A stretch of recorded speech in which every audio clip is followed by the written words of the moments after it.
আসুন দিদি, বসুন। কেমন আছেন? ভালো ভালো। আপনি ভালো তো? ভালো ভালো। তারপরে মেয়ে কেমন সংসার করছে? 9টা-10টার আগে তো ঘুম থেকে ওঠে না। সে কি, বৌমা তো আমার এখানে সকাল 6টার আগে ঘুম থেকে ওঠে।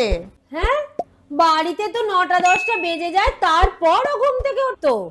হ্যাঁ দিদি, আজকে আপনার রান্নাগুলো এত ভালো হয়েছে, কি বলবো, খুব সুন্দর হয়েছে, খুব ভালো হয়েছে। তাই?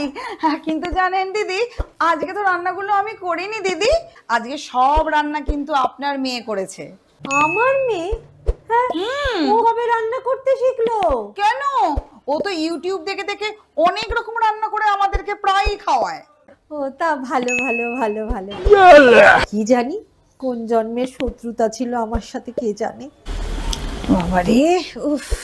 জানেন দিদি, আমার মেয়ে তো আগে বাড়িতে সারা দিন ফোন নিয়ে বসে থাকতো। জুতো সেলাই থেকে চণ্ডী পাঠ সব আমি করতাম, কুটো নেড়ে দুটো করতো না।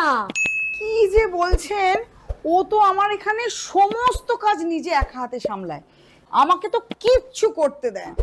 সমানে আমায় বলবে, মা তুমি বসো, যাবতীয় কাজ আমি করছি। জানেন দিদি, সবে তো নতুন নতুন, তাই ও আপনাদের এত সেবা যত্ন করছে। সব ওর অভিনয়। আমি তো মা, আমি তো সবটা জানি। 2-4টে দিন যেতে দিন, একটু পুরনো হোক, তখনই দেখবেন ও আবার আগের মতো হয়ে গেছে, দেখবেন আমার কথা। এসব কি কথা বলছেন দিদি? আমি আপনার মেয়েকে খুব ভালো করে চিনি, খুব ভালো করে, বেশ কদিন ধরে তোকে দেখছি, ওর মতন মেয়েই হয় না। আমাদের এত সেবা যত্ন করে, এত খেয়াল রাখে। ভালো ভালো ভালো, শ্বশুর শাশুড়ি সেবা করছে, ওটাই ভালো। আমারও তো বয়স কম হলো না, আমারও তো অভিজ্ঞতা আছে, আমরা ভালো করেই মেয়ে চিনি বাবা। ও ভীষণ ভালো মেয়ে, ওর মতন এরকম দুটো মেয়ে আর পাওয়া যাবে না, বুঝেছেন?